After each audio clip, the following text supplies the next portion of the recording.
반갑습니다. 상종료 시장 점검입니다. 네, 오늘 코스피 지수 하락 마감했습니다. 제가 이번 주는 계속 외부 일정이 있어가지고 좀 이 시장 점검에 대해서 깊이가 떨어진다는 느낌을 제가 받고 있는데, 어제 같은 경우는 음주까지 해가지고 굉장히 이 댓글을 보기가 두려울 정도입니다. 예, 그래서 그런 부분들 좀 감안하고 들어주시면 좋겠습니다. 네, 코스피가 이제 하락 마감했는데 공매도 전에 나온 어떤 정상적인 반응이다, 이렇게 볼 수 있습니다. 외국인 투자자들의 매매에 여전히 휘둘리고 있는 시장이고, 오늘도 대량으로 팔았습니다. 이 대량으로 매도를 했고, 거기에 따른 어떤 지수가 예, 지지선까지 밀리는 이런 느낌인데, 여기서 기술적인 반등이 나오고 뭐 죽느냐, 아니면 공매도니까 바로 쏟아지느냐라고 봤을 때, 요건 돌려서 생각하면 될 것 같습니다.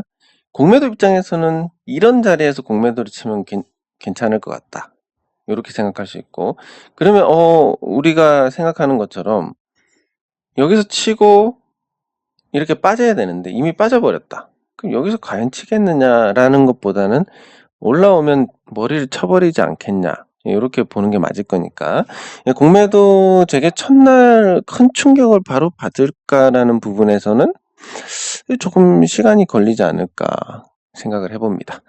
그래서 코스피가 아주 극단적으로 나빠지는 흐름은 나오기가 어려울 것 같고, 기껏해야 한 2900선까지 이렇게 잠깐 보게 되는 정도까지 생각할 수 있는데, 이 과정이 얼마나 빨리 오고 수습을 하느냐, 아니면 늦게 오고 수습을 하느냐, 그 차이에서 지켜보시면 될 것 같습니다. 그리고 코스닥. 코스닥은 좀 많이 빠졌습니다. 물론 셀트리온 헬스케어의 영향이 크고, HLB 영향을 받고, 뭐 이런 공매도 재개에 따른 어떤 부담감이 지수에 영향을 줬다라고 볼 수 있는데, 그리고 지표 자체도 코스피하고는 다소 주기 자체도 다르기 때문에 코스닥이 여기까지 조정받은 게 뭐 큰 건 아니다라고 볼 수 있습니다. 다만 코스닥도 150 종목에 대해서는 공매도가 재개가 되고, 그 종목들이 공매도에 시달리게 된다면, 그러면 어쨌든 지수 차원에서 상승은 다소 시간이 걸리지 않을까 생각이 되고, 하지만 또 뭐 거의 20년 만에 코스닥 1천선을 돌파를 했기 때문에 이 기세가 당장 죽지는 않을 것이다. 다만 단기적으로는 수급 문제이기 때문에 시간이 필요하다, 이렇게 정리하는 게 맞을 것 같습니다.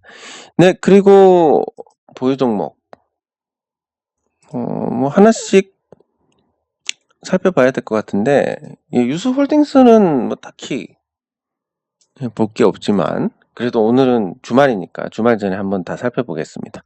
일단 제가 좋아하는 흐름은 요 5일선을 타고 가는 겁니다. 5일선 타고 가는 형태의 흐름은 굉장히 진득하고 또 심리적으로 큰 부담을 주지 않습니다. 부담 주지 않고 계속 올라가는데, 그런 측면에서 보면 오늘 조정을 받았지만 5일선 위에 있다는 것은 아직까지는 나쁘다고 판단을 하기 이르다, 이런 해석이 가능합니다.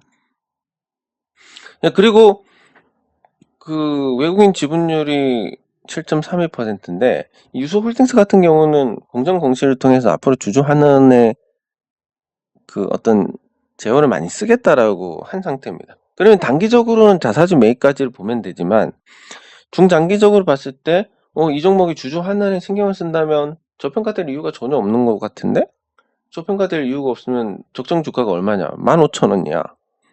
그럼 뭐 그때까지 가는 게 맞지 않냐, 뭐 이런 식으로 이제 갈 수가 있는 겁니다. 물론 저는 단기적으로 이대로 가다가 자사주 매입 발표하는 날 크게 오르고 거기서부터 이제 매물 소화를 하지 않을까 예상을 하고 있는데, 어쨌든 뭐 길게 봤을 때는 주주 환원 정책 계속 할 거면 이 회사의 적정 가치인 15,000원까지는 또 보는 그런 장기적인 자금의 유입이 있지 않나, 이렇게 볼 수 있으니까 나쁘지 않습니다.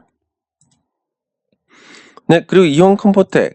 제가 이온 컴포텍을 정리를 하고 상강 MNT를 사려고 했는데, 결과적으로 뭐 차이가 거의 없습니다. 상강이 7.5가 오르고 이온 컴포텍이 8.7이 올랐으니까.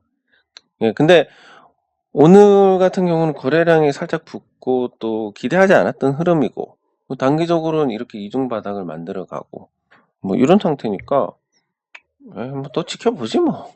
거기다가 제가 제일 중요하게 생각하는 거 요거 순매도 1위 창구가 키움이 아니었구나. 예, 아무튼 키움증권에서 많이 팔고 있다. 예, 요건 뭐 긍정적으로 볼 수 있는 것 같습니다. 예, 그래서 어쨌든 뭐 우연히 정리하고 갈아타려고 했는데 우연인지는 모르겠지만 상강 MNT가 기술적 반등 자리라서 들어가려고 했는데 무슨 들어가겠어요 올라버려가지고 예, 그래서 뭐 할 수 없이 그냥 갖고 갑니다. 예, 그리고 갈아탔던 것과 비교하면 그냥 이온 컴포트를 갖고 간 게 조금 더 낫지 않나 한 1% 정도 생각을 하는데 덕분에 이제 뭐 전부 다 수익으로 전환을 했습니다. 그래서 요거 자체가 조금 기분이 좋은 게 있습니다. 꼴도 보기 싫다가 좀 또 예뻐 보이기 시작하는 그런 모습이고 NHN 벅스 예, 흐름 자체는 나쁘지는 않은데 이게 시장 트렌드에서 벗어나다 보니까 크게 기대할 부분은 없을 것 같습니다. 오르고 내리고에 대한 것도 큰 변동이 없을 것 같은데 뭐 이러다 보면 또 항상 그렇지만 여기서 한번 일어났듯이 에이 안 올라가네 하면서 기다리다 지친 투자자들은 또 던지게 됩니다. 그 물량을 받고 길게 가져갈 사람들만 남기 때문에 이 파동 다음에 또 상승이 나오게 될 겁니다. 예, 그래서 뭐 판단은 본인 몫이지만 시간이 좀 걸리고 그 시간 안에 다른 종목으로 수익 내실 자신이 있다면 뭐 갈아타는 거고 자신 없으면 그냥 계속 가는 거고 뭐 요런 정도의 평가 잣대가 있으면 되지 않을까 싶습니다.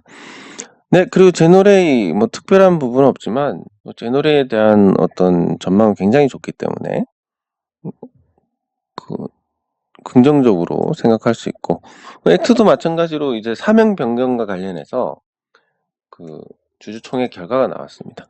그리고 그 우리 액트 주주분들께서 전자투표 열심히 해주신 덕분에 그 주주총회 목적 사항이 전부 가결이 됐고 그러면 이름도 바뀌고 이제 뭔가 새 출발을 한다는 관점에서 요 흐름을 만들어가는 추세가 이어지지 않을까 이런 기대도 가지게 되는 예, 그런 상태입니다. 물론 뭐 또 모르겠지만 어쨌든 그 주주총회에서 이제 결과가 나왔다는 부분에서는 뭐 나쁘지 않다 이렇게 생각을 해볼 수가 있겠습니다. 예, 그리고 댓글 하기 어제 굉장히 만취 상태였는데 지금 무슨 생각으로 이걸 녹화를 해서 올렸는지 그냥 쉬었어야 되는데 뭐 모르겠어요. 제가 어제 무슨 얘기를 했는지도 잘 모르겠고 예 발음도 되게 꼬였을 것 같고 예, 그런데 조금 이해를 부탁드리겠습니다. 그리고 제가 뭐였지? 이런 종목들은 사실 생각이 안 납니다. 요걸 언급을 했나 싶을 정도인데 지금 뭐 되게 두렵습니다. 댓글을 보기가. 예, 감사합니다. 예, 생각보다 나쁘지 않았나? 뭐 내용에 대해서 좀, 예. 아유, 감사합니다. 예, 어제 진짜 좀, 그냥 넘어가는 게 좋을 뻔 했는데, 진짜 뭐 되게 힘겹게 녹화를 한 것 같습니다, 어제는. 예, 감사합니다. 밤을 새지는 않았는데, 어떻게 된 거냐면, 제가 정말 막, 뭐, 만취 상태에서 녹화를 하고, 예, 편집하기 전에 잠이 들어가지고, 깨보니까 2시인 겁니다. 2시는 안 됐는데, 아무튼 거의 2시 다 되어가지고, 편집한 거를 올리고, 그리고 다시 자고. 그래서 푹 잤다 생각해서 일어나 보니까 5시 30분이라서 경찰 신문에 기고문 올리고, 칼럼 보내고, 뭐 시황 쓰고, 막 이렇게 했습니다. 근데, 제가 이거를 아침에 일어나서 생각해 보니까, 제가 다시 들어볼 엄두도 안 나고, 댓글 반응도 굉장히 좀 두렵고, 예, 그런 상태였는데, 아주 뭐, 이상하진 않았을 것 같습니다. 아, 예, 목소리가 안 좋은 거는 제가 건강이 나빠진 게 아니라 어제 술을 마셨습니다. 잘 못 마시는데, 예, 멀리서 손님도 오시고, 그래서, 그리고 이번 주에 계속 일정이 있어가지고, 예, 다소 좀 지친 부분도 있는데, 지금은 괜찮습니다. 예. 그리고 뭐 이게 재미가 있어서 하는 거기 때문에, 딱히 부담은 안 되는데, 어제 같은 경우는, 진짜 좀, 뭐라고 해야 됩니까? 너무 형편없을 것 같다, 내용이. 예, 그래서 좀, 다시 보기가 좀 무서웠는데, 내용 자체는 아주 심하게 뭐 말도 안 되는 얘기는 없었던 것 같습니다. 일단 댓글을 보니까 그나마 좀 안심입니다. 예, 감사합니다. 네이버, 알겠습니다. 네이버.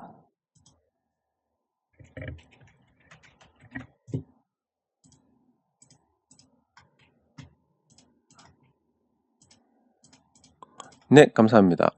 네. 한솔 테크닉스.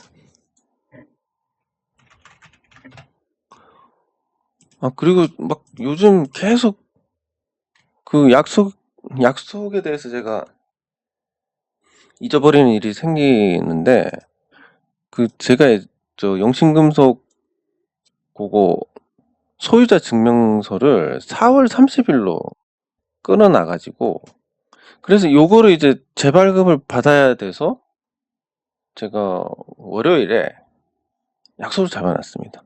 증권사 방문하기로. 근데 이게 또 생각이 안 나가지고, 뭔가 다음 주 월요일에 뭔가 있는데, 이게 또 생각이 안 나는 겁니다. 분명히 뭐가 있는 것까지는 알겠는데, 뭐였지? 하다가 이제 방금 생각났습니다. 이게 그리고 4월, 언제였지? 제 4월 10일에 중요한 결혼식이 있었는데, 이걸 5월 10일에다 표시를 해놓고, 평일에 결혼을 하네. 참 이상하다. 이렇게 하다가 또 넘어가고, 진짜. 그리고 뭐였지? 또 소송하는 게 있는데, 다른 개인적인 소송입니다. 그것도 이제 깜빡하고, 예, 출석을 안 해가지고, 아무튼 요즘 정말 정신이 없긴 합니다. 하지만, 제가 이렇게 뛰어다니는 만큼 여러분들께 좋은 결과가 있지 않을까, 예, 생각을 하고 있어서, 그래서 조금만 더 하면 좋지 않을까 싶습니다. 예. 어쨌든 그래서 어제도 그런 연장선에서 나왔던 어떤 아주 나쁜 상태였으니까, 피곤해서 그런 게 아니라 술을 먹어서 그렇습니다. 네. 네, 중국 기업은 확인할 길이 없습니다. 뭐, 항상 재무제표에서 보면, 재무제표가 아니라 감사 시즌 때 보면, 중국 기업 같은 경우는 현지에 있는 뭐, 잡아놓은 거? 자료 정확하게 갖고 와라. 그래야 이게 평가가 된다. 자료 제출 제대로 하는데 그렇게 많지 않을 겁니다. 심지어 예전에 무슨 식품 포장인가 뭐 어떤 회사는 배 한 척 사진 찍어놓고 컨트롤 CV 해서 배 두 척 있다고 그렇게 자료를 제출했을 정도로, 이건 뭐 중국 들어가면 일단 무조건 그냥 배제를 하는 게, 그런 게 맞지 않을까 싶습니다. 예, 감사합니다. RF, 예, 유증 RF,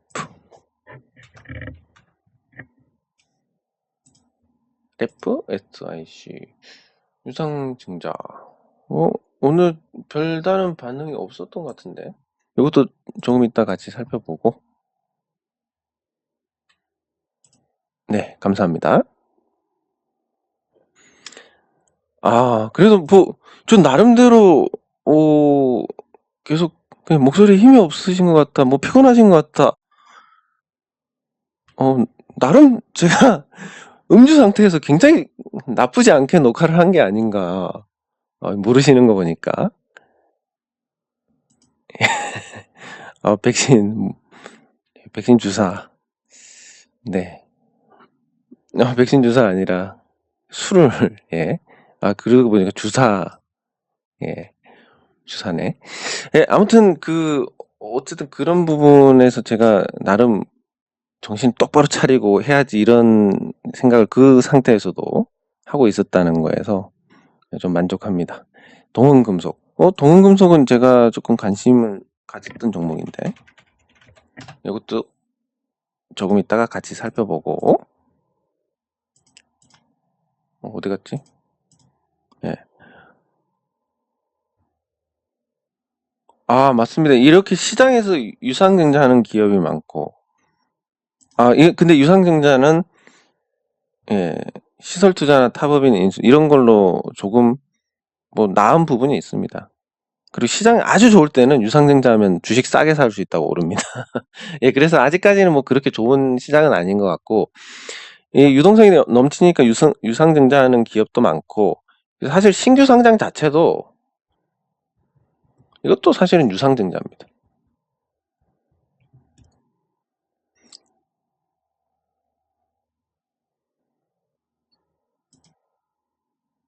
어, 자사주 계약, 자사주 매입을 하면 그 기간 안에 매수를 해야 되는데, 자사주 신탁은 이렇게 연장도 하고 취소도 할 수 있습니다. 예, 그래서 제가 말씀드리는 것처럼 자사주 신탁 같은 경우는 주주 환원의 어떤 의미가 좀 많이 떨어진다. 그게 그 기간 안에 사면 되는데 안 사도 되기 때문에 이걸 위탁받은 증권사, 자사주 신탁을 이제 대부분 증권사들이 하는데 그 신탁받은 증권사들이 최대한 싸게 살려고 합니다. 그러다 보니까 주가가 안 올라갑니다. 이게 안 올라가고 물량만 뺏겨버리는, 예, 이런 일이 생기기 때문에 자사주 신탁에 대해서는 저도 딱히 안 하는 것보다 낫지만 아주 긍정적이지는 않다. 예, 이렇게 생각을 합니다. 네, 그러면 종목들 살펴보도록 하겠습니다. 근데 RFHIC가 두 분이나 질문을 주셨는데 이게 어디서 언급이 된 겁니까? 보통 이렇게 같이 질문 주시는 거 보면 어디서 추천받아가지고 그런 일이 생기는 경우가 있는데 한번 살펴보도록 하겠습니다.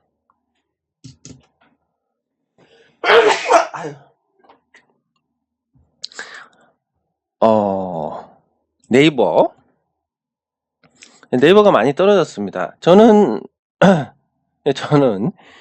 쿠팡과 네이버를 놓고 보면 네이버가 훨씬 나을 거다라고 봅니다. 쇼핑에서는. 그러면 아니 쿠팡 주가가 시가총액이 높으니까 네이버도 거기에 맞춰져야 되지 않냐? 당연히 이제 쿠팡은 미국 증시에 상장이 된 거고 네이버는 한국 증시에 상장이 된 거니까 시장 간의 차이로 인해서 그 부분은 그렇게 되지 않을 가능성이 높습니다.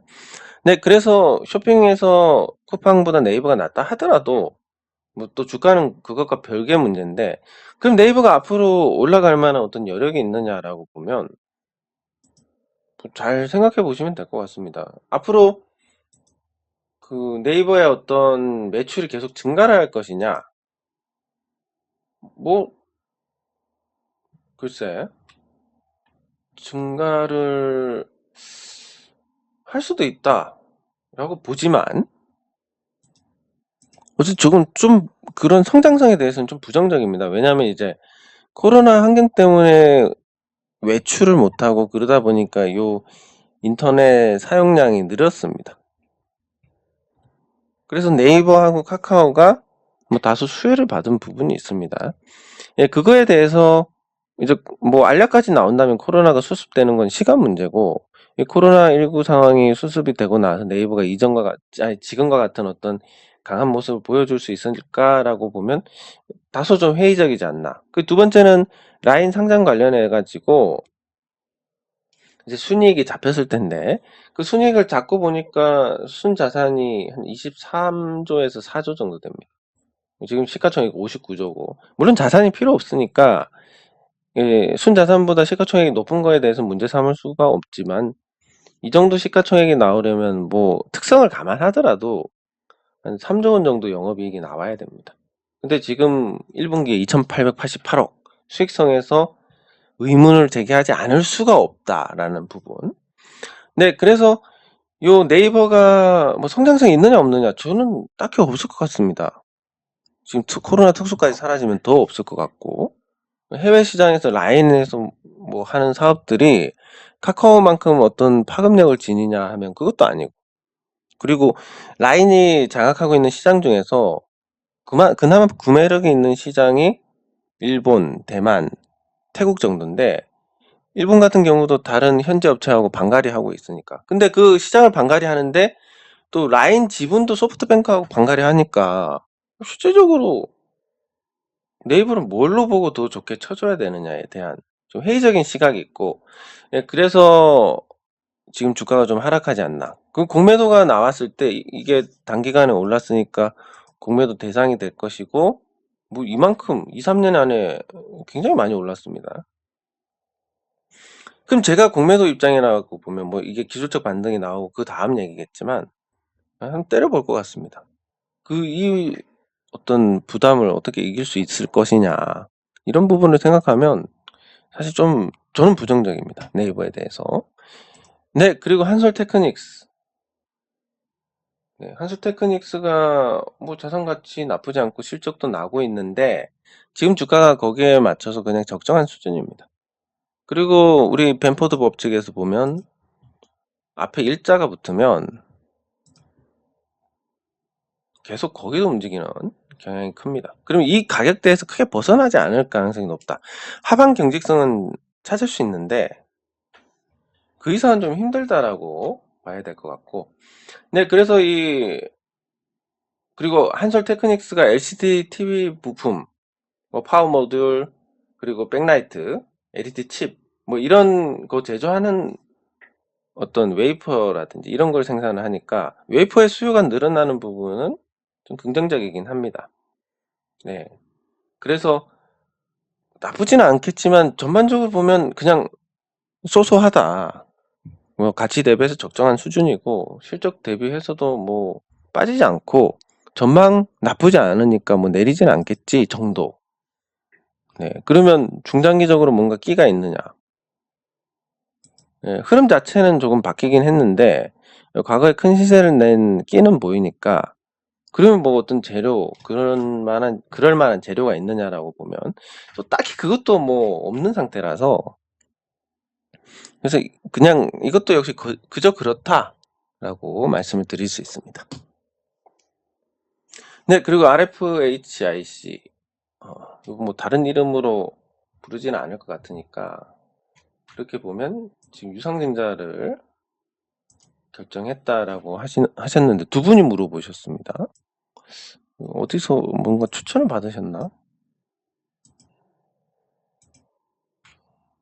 자, 유상증자 신주 280만 주,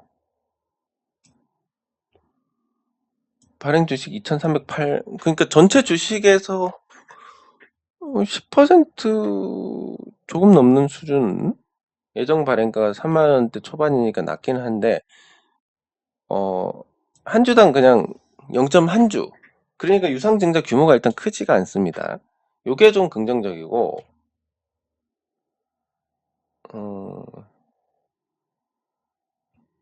청약일이 7월달. 뭐 시간이 좀 많습니다. 그래서 뭐 크게 부담은 안 될 것 같습니다. 큰 부담은 안 될 것 같고, 목적을 안 봤구나.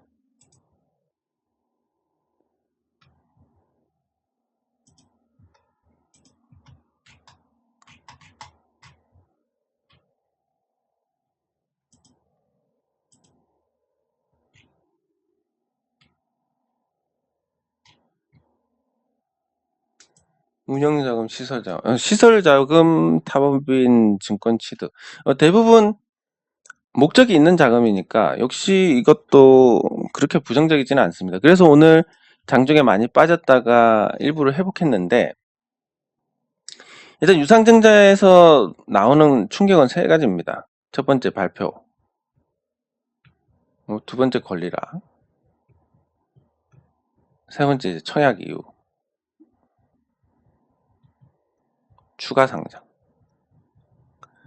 요 세 가지의 세 단계로 충격을 받는데, 일단 발표 상태에서 이 정도면은 굉장히 잘 수습을 했습니다. 그러면 권리락이 나올 텐데, 권리락이 나와도 한 10% 정도 조정을 받을 겁니다. 왜냐면 늘어난 주식이 그렇게 많지 않으니까. 그러면 권리락으로 조정되는 주가가 10%를 해도 한 36,000원대? 뭐 완전히 흐름을 깨버리는 건 아닙니다. 그리고 권리락이 되면 이전 주가도 다 같이 조정을 받기 때문에, 그러니까 가격이 그 가격을 반영을 해서 이렇게 잡는 거니까 차트가 망가지지도 않고, 그러면 청약할 때까지는 또 주가를 올려야 청약이 잘 될 거니까 부양이 있을 겁니다. 그리고 청약이 끝나면 빼고 추가 상장할 때 물량 부담으로 약세 흐름을 이어가는 이런 그림을 그릴 수 있으니까, 지금은 한 곱이 넘겼으니까 뭐 당장 뭔가를 대응을 해야 된다라기보다는 청약일 직전까지 기다려 보시는 게 좋지 않을까, 이런 생각을 해봅니다. 네, 그리고 동원금속,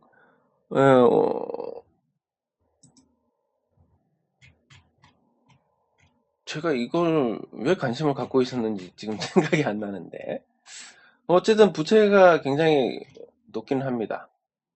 네, 그리고 그 자동차 관련 사업을 하고 있고, 자동차 관련주들이 나쁘지 않기 때문에 이 종목에 대해서 좋다 나쁘다 판단을 하긴 이르지만, 계속 적자가 났고, 그리고 또 조금 다소 뭐랄까, 이게 너무 매출도 크고 또 부채도 크다 보니까 약간의 변동에 따라서 자산의 규모가 크게 달라지는 이런 좀 불안정한 부분을 확인할 수 있습니다. 예, 그래서 동원금속은 어쨌든 지금 주가가 올라왔지만 현 상태에서 그렇게 매력이 크지는 않을 것 같고, 다만 이제 뭐 시세 관점에서 본다면 한 번 시세 냈으니까 2차 시세가 나지 않을까, 뭐 이 정도고, 아직도 시가총액 500억 되면 굉장히 낮은 수준이기 때문에 그거에 따른 어떤 변동은 나올 수 있겠다, 뭐 이런 관점에서 본다면 뭐 나쁘지는 않을 것 같습니다. 그러니까 오늘 질문 들어온 종목들 대부분 다 소소한, 예, 그런 거, 와 좋다 이런 게 없는 건 시장이 이제 괜찮다 보니까 거기에 따른 어떤 이제 저평가 매력을 가진 종목이 없어져서 그렇다라고 볼 수가 있습니다. 예, 그러면 이제 그 외에 종목 하나씩 살펴보도록 하겠습니다. 일단 조선주 강세의 HSD 엔진, 뭐 기세가 나쁘지 않습니다. 아마 1월 고점 작년 12월 고점 돌파할 것 같은데, 이 종목이 그러면 그렇게 좀 강세를 보일 만한 어떤 체력이 되느냐? 다소 지금 고평가되어 있는 상태입니다. 근데 지금 조선 기자재가 전반적으로 다 고평가입니다. 왜냐하면 업황이 이제 막 돌아서고 있기 때문에. 그래서 HSD 엔진 관심을 가져보는 것도 나쁘지 않고, 지금 9,000원대에서 만원대로 올라가면 그 호가 단위가 벌어지는 거, 그 9,990원까지는 10원 단위로 호가가 생깁니다. 9,950, 9,960 뭐 이런 식으로. 근데 만원 넘어가면 만원, 1,050, 1,100 이렇게 50원 단위로 넘어갑니다. 이렇게 호가가 벌어지기 때문에 올라가면 단기적으로 탄력을 받을 수 있으니까 그 부분만, 예, 보고 짧게 공략하는 것도 나쁘지 않을 것 같다. 예, 그리고 조선기자재에서 삼성엠텍, 잘 죽지도 않고 잘 버티고 있습니다. 근데 삼성엠텍이 이번에 우량기업으로 소속이 변경이 됐고, 뭐 이건 나쁘지 않은 소식인 것 같고, 예, 그리고 두 번째 요 삼성엠텍이 어쨌든 예전에 있었던 그 전환사채, 예, 전환사채가 이제 나오기 시작할 겁니다. 전환사채 청구권 행사, 전체 금액 중에서 50억 중에서 21억이 청구권 행사를 하고 전환가액이 3,375원. 그럼 이 콜옵션을 갖고 있는 걸 행사를 했나? 아니면 콜옵션을 제외하고 행사를 했나? 그것까지는 모르겠지만 어쨌든 수익을 보게 될 겁니다. 이거를 주가를 올려가지고 털 것이냐, 아니면 그냥 할 것이냐, 이건 모르겠지만 일단 단기적으로 주가를 올려서 이 물량을 받을 만큼의 어떤 뭔가를 만들지 않을까라고 봤을 때 전망이 역시 조선기자재에 묻어가서 나쁘지 않습니다. 네, 그리고 대창솔루션 한번 시세 낸 이후로 상당히 오랫동안 지금 어떤 흐름을 옆으로 누적을 해 나가고 있는데, 이 대창솔루션의 관건은 두 가지로 포인트를 잡으면 될 것 같습니다. 굉장히 사업성은 좋기 때문에 흑자 전환을 언제 하느냐, 이게 포인트고, 두 번째는 지금 재무구조가 나빠졌거나 그동안 누적 적자로 인해서 문제가 됐던 부분을 어떻게 해소를 할 거냐, 어떤 자금 측면에서 이 두 가지인데, 흑자 전환은 어쨌든 시간 문제가 아닐까 싶고, 자금, 현금성 자산이 그렇게 적지는 않으니까 재무제표상 현금성 자산이 지금 6억이 남았다라고 돼 있지만, 현금이 6억이다라고 하지만 그 현금성 자산까지 합치면 한 80억 이상이 될 겁니다. 그러면 이 유동 자금을 봤을 때 한 1년 정도는 버틸 수 있는 규모고, 1년 안에 흑자 전환만 하면 이제 그런 게 문제가 되지 않을 거니까, 그러면 조금 더 또 재평가를 받지 않을까, 이런 생각을 해볼 수가 있겠습니다. 그리고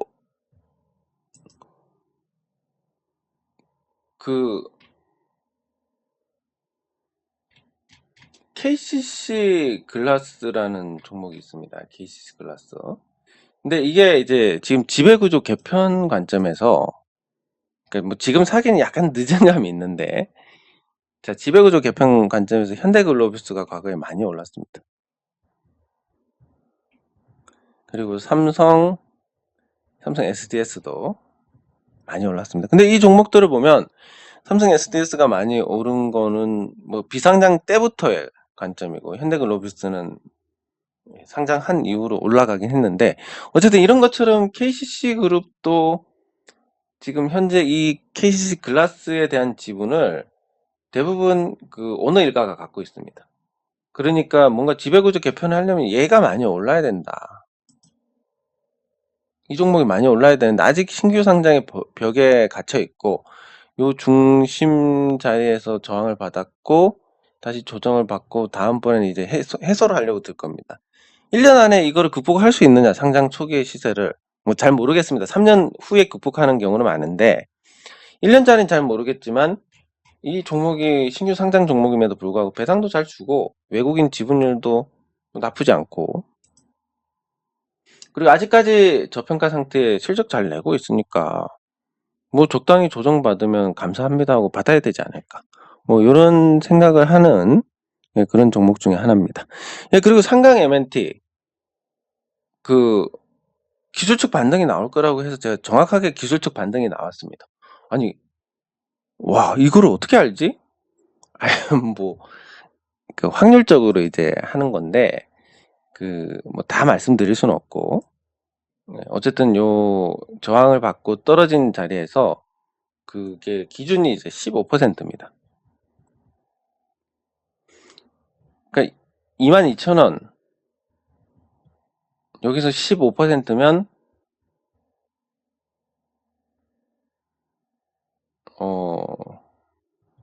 요렇게 되니까 3,300원이 내리는 거고, 3,300원이 내리면 18,700원 정도 됩니다. 18,000원까지 밀렸는데, 이게 어떻게 하냐면 요 고점에서 15%가 빠지면 3등분을 해서 삽니다. 근데 첫날 타이밍을 놓쳤고 둘째 날 더 낮아져 가지고 이건 사야지라고 생각했는데, 그냥 사는 것보다 뭔가 만회를 하면서 사는 게 좋지 않을까 생각을 해서, 그래서 제가 이온 컴포텍을 팔고 요거를 사려고 했는데 아침부터 그냥 이게 달려가지고 못 샀습니다. 못 팔고 못 샀습니다. 근데 이게 3거래일째까지 해서 이게 어쨌든 맞아 떨어졌다. 제가 그동안 연구를 했고 어떤 주식시장에 적용할 수 있는 이런 방법들은 전부 유동성 장세 기준입니다. 그래서 유동성 장세가 오면 거의 다 맞을 겁니다, 이게. 그리고 이런 게 맞아 들어간다라는 부분, 점점 시장이 유동성 장세에 가까워지고 있다라는 거니까 좋게 생각하시면 됩니다. 그래서 상강 MNT가 단순히 거봐 내가 맞췄지 이게 아니라 기술적 분석이 점점 더 잘 먹혀 들어가고 있다. 시장이 좋아진다는 신호다. 그렇게 받아들이시면 될 것 같습니다.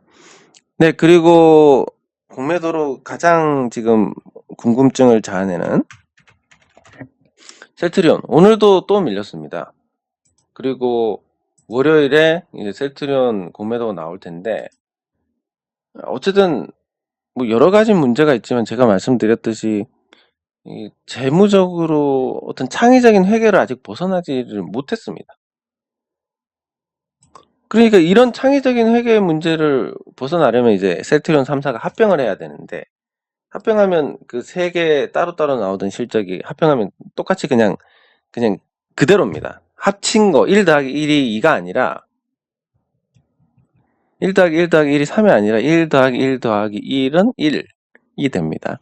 근데 그 1조차도 또 뭐 헝가리 공장이라든지 이런 거랑 또 붙여가지고 어떻게 할지는 모르겠는데 사실 이런 회계의 어떤 창의적인 회계에 대해서 뭔가 제재가 좀 가해져야 되지 않나 이런 생각을 하고 그렇게 투명하게 되지 않는 이상은 주가가 계속 떨어질 가능성이 큽니다.